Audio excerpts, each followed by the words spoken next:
Arrancamos con los Así es. playoffs. Bueno, la Ya semana está. que viene... No hay vamos a margen de estar- error. Ya es al mata-mata. Sí, así es. Muchísimas gracias, Juan querido. Nos metemos en el panorama internacional.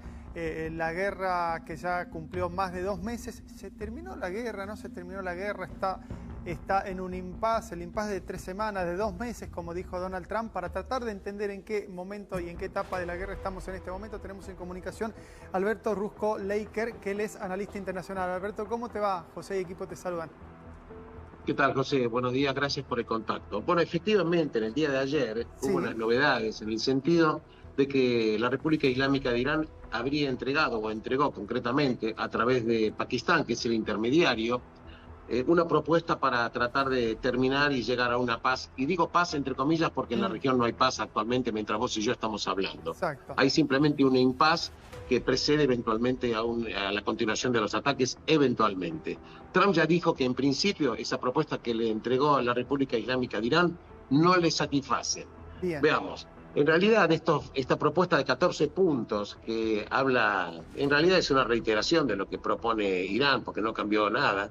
Claro. Básicamente dice que Estados Unidos tiene que liberar el estrecho de Hormuz, que le tiene que pagar todos los daños económicos que le infringió a la economía iraní, concretamente a toda su infraestructura, Claro. que en definitiva hay un montón de demandas, que el estrecho de Hormuz va a tener que estar en control de Irán. Esto por supuesto está en contraderecho porque la Convención de Derechos del Mar de las Naciones Unidas del año 1982 dice que los pasos naturales no pueden ser apropiados por ningún país. Claro. Y mucho menos tratar de cobrar peaje a los barcos que quieran pasar, peaje que habría que pagar, según lo que quiere Irán, a esta república.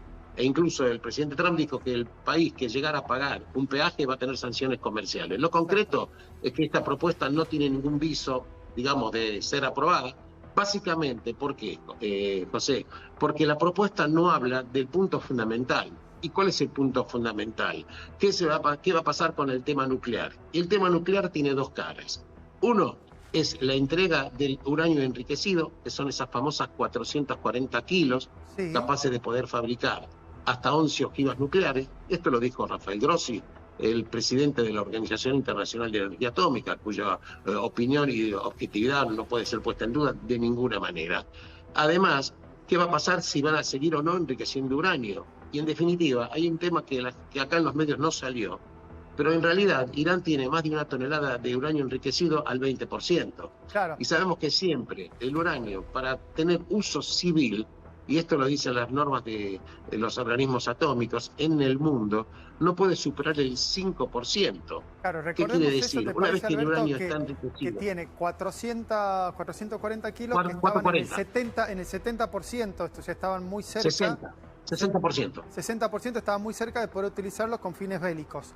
Pero además de esos Correcto. 440 tienen 1 tonelada al 20, que ya al ser del 20, entre comillas, no sirve para fines nucleares civiles, como puede ser en la energía atómica. Tan es así y tan cierto es lo que vos comentás, José, porque se sabe que el uranio, una vez que está enriquecido, no puede ser devuelto por ningún proceso a poder ser utilizado por uso civil. Claro. No podés volver a desenriquecerlo al 3,5%. Al 5% Y hay no que lo puedes volver recordar. nunca. Vendría a ser. Claro, entonces hay que recordar que cuando se firmó el pacto de entendimiento con Irán, me refiero a ese famoso pacto del año 2015, cuando Barack Obama estaba de presidente, 5+1 era porque los 5 países miembros del Consejo de Seguridad, más Alemania, Irán se había comprometido a enriquecer uranio no más allá del 3,5 o 3,6%. Claro. Entonces la pregunta del millón es, ¿por qué Irán se niega al tema nuclear en el sentido de devolver el uranio enriquecido, de no comprometerse y en realidad de alejarse totalmente del enriquecimiento de uranio? Habida cuenta incluso que Irán tiene una de las mayores reservas mundiales de petróleo, no necesita el hecho nuclear para abastecer sus centrales ni para la electricidad ni nada. Es simplemente fácil la respuesta. Irán quiere erigirse en una potencia nuclear para dominar todo el tema de Medio Oriente, amenazar, por supuesto, a Occidente, e incluso dijo, y yo simplemente comento lo que mismo autoridades iraníes dijeron, que Estados Unidos es el gran Satán, lo dicen permanentemente que hay que destruirlo, y el pequeño Satán que es Israel. En consecuencia, Marco Rubio, el secretario de Estado, dijo ayer, no vamos a permitir un Irán nuclear porque el costo de que Irán llegue a tener la tecnología nuclear armada en forma de un artefacto nuclear, de una ojiva que pueda ser disparada, esto va a ser un tema que va a ser enormemente complicado. No vamos a querer una Corea del Norte dentro del Golfo Pérsico. Exactamente. Vivi tiene una pregunta para hacerte. Sí, ¿qué tal, Alberto? Te escuchaba con mucha atención, pero frente a esto, a un Irán que evidentemente no quiere ceder su control del uranio enriquecido, me pregunto cuál puede ser la salida, porque hasta acá la guerra parece no tener como un cierre. Mientras estamos hablando, Israel continúa amenazando con ataques al Líbano. Por otro lado, la economía de la región está mal. La economía del mundo, como consecuencia de lo que ha pasado en el estrecho de Hormuz, ha sufrido las consecuencias del aumento del petróleo.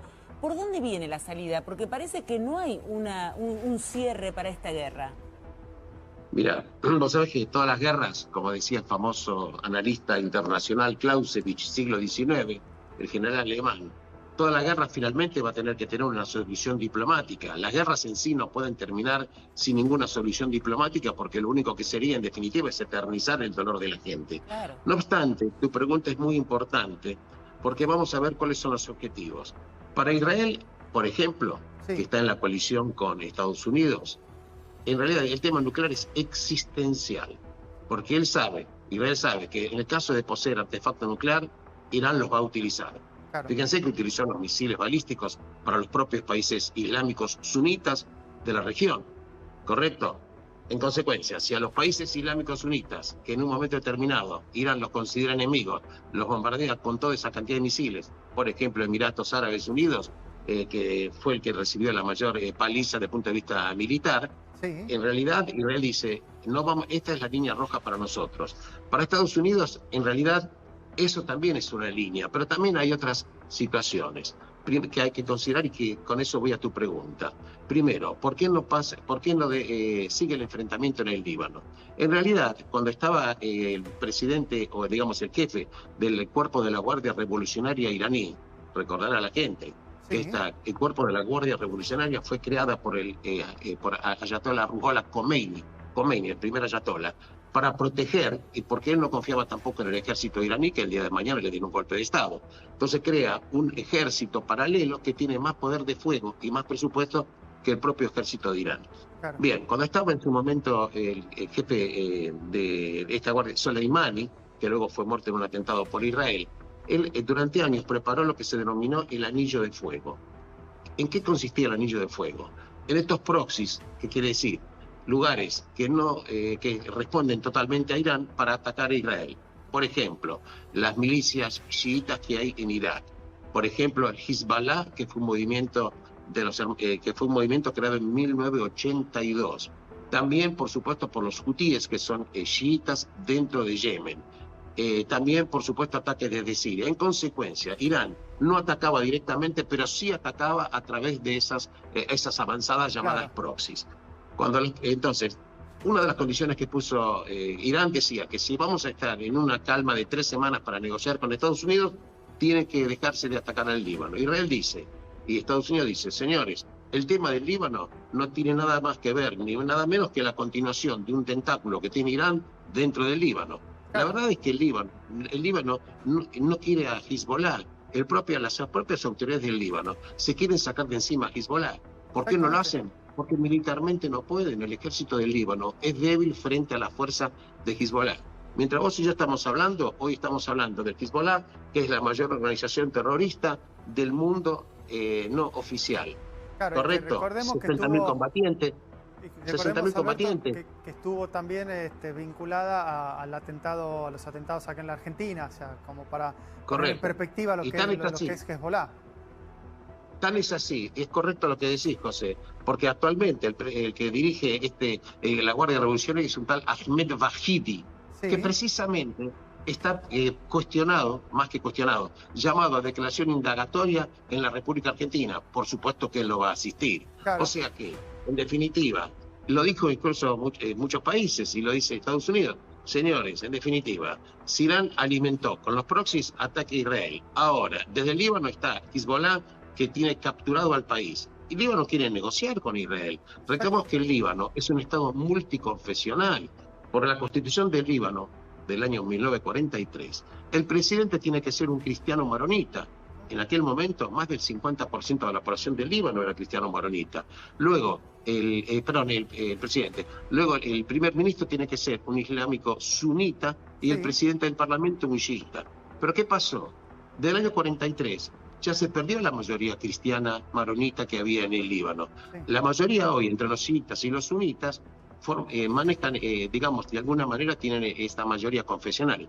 Pero muchos chiitas no quieren tampoco a Hezbollah. Porque no, si eso lo hemos reportado acá, que es un país fragmentado desde lo religioso, entre otras cosas. Alberto, ¿sabes a qué te quiero llevar en este recorrido internacional de Estados Unidos, sobre todo poniendo el foco en diferentes lugares? A lo que dijo ayer Donald Trump, que dijo, una vez que termine con Irán, voy a ir por Cuba. Lo escuchamos y después lo analizamos, ¿te parece? Correcto. And he comes from originally a place called Cuba, which we will be taking over almost immediately. No, Cuba's got problems. We'll finish one first. I like to finish a job. On the way back from, what we'll do, on the way back from Iran, we'll have one of our big, maybe the USS Abraham Lincoln aircraft carrier, the biggest in the world. We'll have that come in, stop about 100 yards offshore, and they'll say, thank you very much, we give up. ¿Qué análisis haces, Alberto, de esto que dice Donald Trump? ¿Es más para la audiencia que tiene en ese momento en Miami, que está lleno de cubanos, o efectivamente está pensando en eso? Mira, en realidad es para ambos, pero básicamente él piensa en eso. Y básicamente hoy la administración norteamericana tiene una fuerte incidencia por Mark Rubio, ¿correcto? Rubio, que es el actual secretario de Estado, que tiene origen cubano. Y desde que él asumió el cargo, e incluso Donald Trump, dijo que quería reformatear y establecer un nuevo orden mundial. Y en este reformateo, por supuesto, estaba Venezuela, ya sabemos, no vamos a repetir lo que ya sabemos, cosa que cambió, estaba Cuba, está Irán. En su momento había hablado que quería convertir a Canadá en el estado número 51 de Estados Unidos. Exacto. También habló de tomar Groenlandia, etcétera. Pero el tema de Cuba, la verdad es que Cuba en sí ya se está cayendo a pedazos, no solamente porque la gente prácticamente no tiene casi para comer. Y esto lo digo con todo el dolor del mundo porque son datos de la realidad. Exacto. La gente en Cuba no sé si gana $1 por mes. La canasta ahí para vivir, la verdad que no se sabe cómo la gente sobrevive. Hasta ahora, mientras estaba el régimen venezolano en pie, le estaba dando petróleo Maduro, también lo hacía por supuesto Chávez, y en consecuencia le daban una cantidad de barriles de petróleo. Cuba utilizaba un poco de ese petróleo y otro poco lo vendía para hacerse de divisas.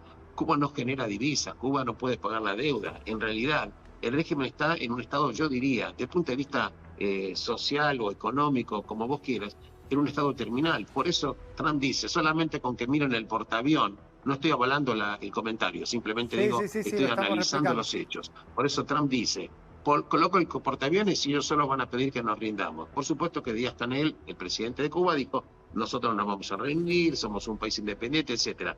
Pero algo en Cuba tiene que pasar. Y no digo que ojalá que la situación sea pacífica, que en definitiva los cambios vengan por la propia gente, pero la verdad que Cuba está viviendo en una situación realmente que es un espanto. Extrema, estoy hablando ya no sí. de ideología, porque yo ya no hablo ni de derecha ni de izquierda. Estoy hablando hablamos cómo de la vive población gente. civil que está rehén de toda esta disputa también. Alberto, muchísimas gracias por la comunicación, que tengas un gran domingo. Igualmente para ti, gracias por el contacto. No, gracias a vos. Cerramos la página internacional y volvemos a la ciudad, y me encantan